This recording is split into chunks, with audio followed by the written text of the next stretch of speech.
Hello everyone, thank you for coming back to my channel.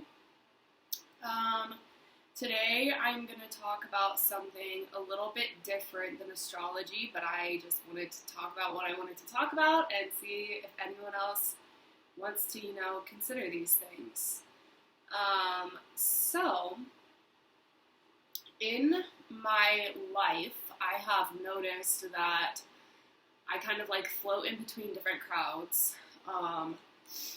And like I've noticed that the communities of people who I look up to in the world of feminism, who have taught me so much about things that I feel have been like an awakening for me in kind of like the three-dimensional world and like recognizing the realities of our social systems.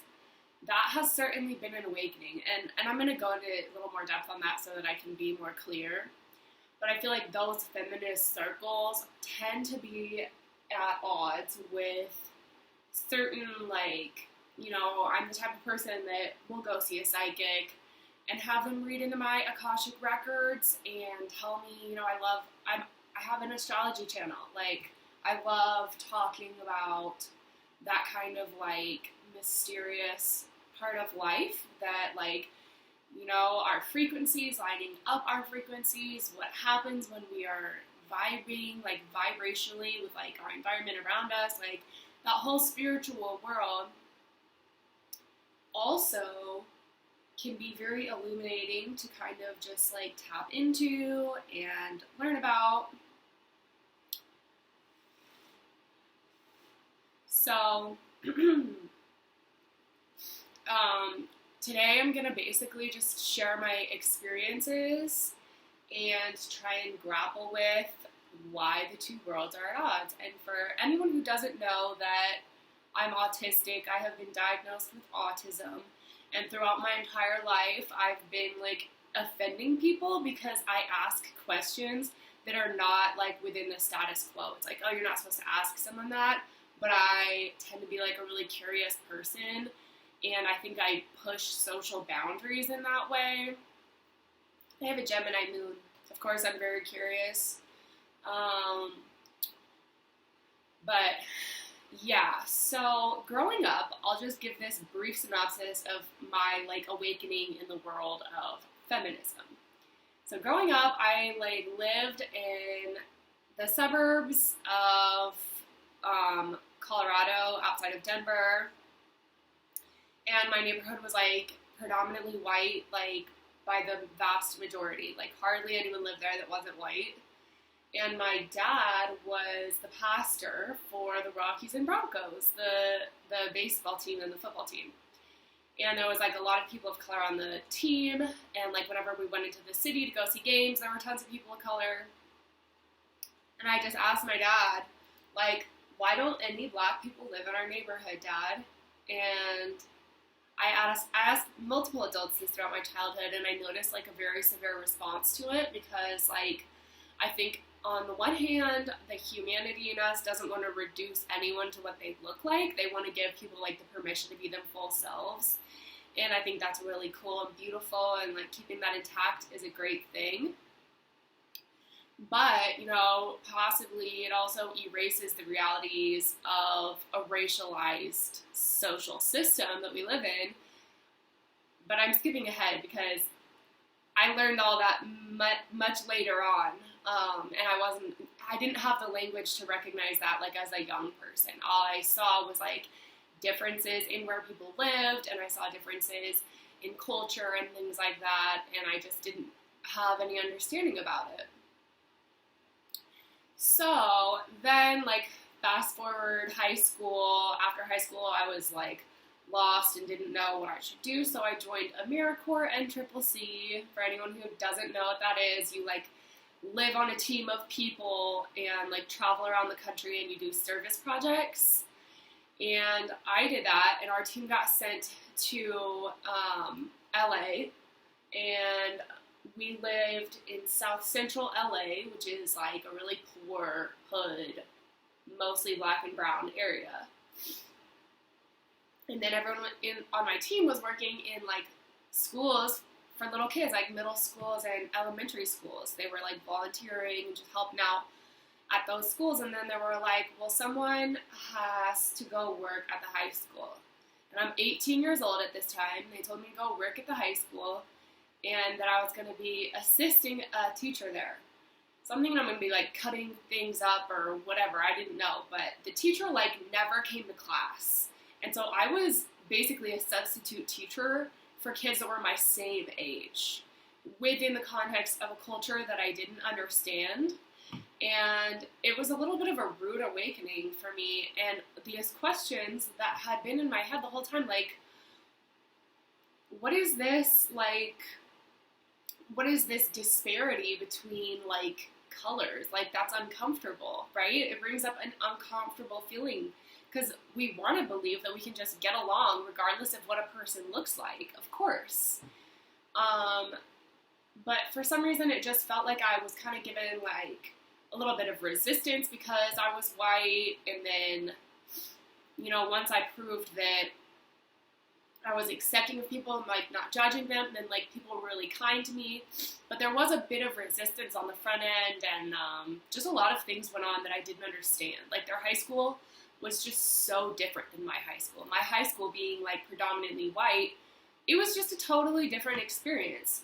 So when I went and decided I would go to college, I studied sociology, and I began gaining the language to understand that we live off of a legacy of our history, and that while we all know that slavery occurred at the origin of the United States, it doesn't quite make sense to everyone that, like, history informs so much of what you experience today. And that is one of the things that I feel like is super interesting to get into, especially for people who are interested in spirituality. So at this point, I'm just showing you this book, My Grandmother's Hands by Resmaa Menakem. I always mess up his name. But this book right here is about some really interesting stuff. If you descend from European people, that means that there's a good chance you have ancestors that lived through the Dark Ages.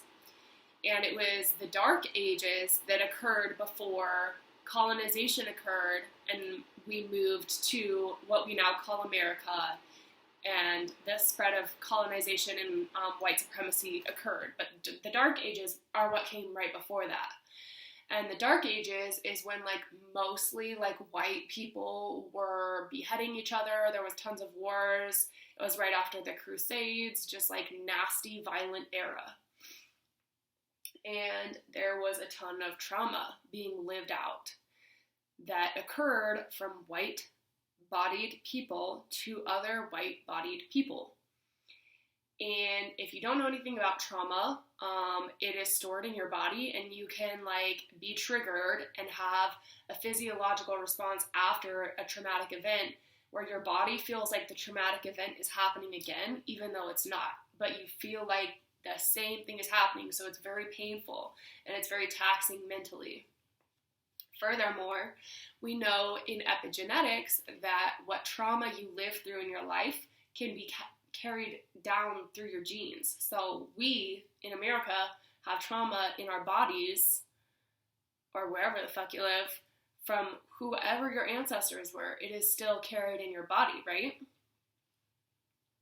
So Resmaa Menakem talks about that in this book, and he talks about how when the origin of the United States came along, there came the invention of race, which was an intentional tool on the behalf of our founding fathers, where they basically mentally kind of like wanted to escape the trauma they were experiencing, and they designed a bunch of myths and beliefs to project onto the native people of the land, calling them savages, saying they were so godless, and to the African people that they enslaved, again, just kind of saying, oh, these people would never be able to, like, they're meant to be servants, like, that's their role in life, and they created all of these stories that everyone said, okay, yeah, we're going to get behind that. And what basically happened was the fear and projection, or the fear and the trauma, became projected onto bodies of color, and white-bodied people then became within this safe realm of white is right and white is supreme, and that's how white supremacy started. So now that is the legacy that we're living off of, and it's important to begin using that lens to understand some of the beliefs that we still carry as people in this society. Now, right now, it's like you're going to have different beliefs depending on who you are, where you were raised, this and that. It's not a black and white term, ironically, but it is important to kind of like keep that history in mind. You know, there's tons of white people who are raised around people of color and are like just really comfortable around that culture. Not everyone was just raised in the suburbs like I was, right? But in his book, Resmaa Menakem, he goes to say, like, we basically have physiological responses still to this day to one another's bodies, and it's something that we need to kind of release. It's a trauma point. So there's different ways of doing that, whether that be through meditation and grounding, but like before you name something, you cannot feel it, or you cannot heal it. You cannot heal it if you cannot feel it. And in order to feel it, you have to name it, right? So in my opinion, like, there is an element of this racialization in the United States that is of disservice to every person, whether you are white, black, brown. It is of disservice to everyone, because ultimately the legacy of white supremacy is very dehumanizing. It forces us to dehumanize one another. And I'm not going to get totally deep into it, because like I said, with the myths and beliefs, in order to decolonize yourself and in order to heal fully as a human being, you would have to do a lot more than just watch this video. You would have to educate yourself about what those myths that we have internalized are. And there's so much good information out there that I don't need to reiterate it in this video. I just want to give like a synopsis. But then, you know, to make this come full circle, it's like, all right, well, that's healing. That is healing stuff. So why are the communities of like spirituality and then the communities of feminism at odds with each other? You know, you go to a regular like activist group of people and try and talk about how you saw this psychic, and people are not like vibing with that information. And you go talk to the psychic and you're like, hey, I'm into activism, and I've literally been told by multiple spiritual and psychic white women that like the concept of oppressing people is just a victim mentality, and all you have to do is just change your victim mentality, right? So I'm sure I'm probably pushing buttons for some people in this video, but that's what I fucking do because I'm autistic. I push buttons and I ask questions, and I like for people to think about things in different ways. I'm not personally very easily offended, so that is basically what I just wanted to put out there and say, hey, wouldn't it be of service for a person who works in the realm of spirituality to understand the culture and the context from which they are working? And when they say they do ancestral healing, to understand that the implications of what our ancestors lived through bear meaning for what the United States is today, which is a really racist, it's a country that's built on racism. I just think that the healing that we would be capable of doing if we were to acknowledge the implications of capitalism and all of these things would be so much more profound and so much deeper. And that's really what my goal is for us to develop a culture now in 2022 that is wholesome and inclusive to everybody. But I don't think that it really serves people to ignore facts Because like I said at the beginning, it's like we want to believe that we can just totally vibe with one another regardless of what we look like, and that is good, and keep that intact. But at the same time, there are implications of each of us having different ancestral traumas, each of us having different privilege and access to different parts of the economy based on the history of what our ancestors lived through. And so I feel like acknowledging the truth is always valuable. Like, if you really want to be a healer, why would you not acknowledge something that truly existed? So, right, like, that's what I think, that it would be very beneficial for the spiritual world to acknowledge the social world. And on the other half, it's like, they have literally developed, like, bio-tuning forks that are on the frequency of, the same frequency of the earth.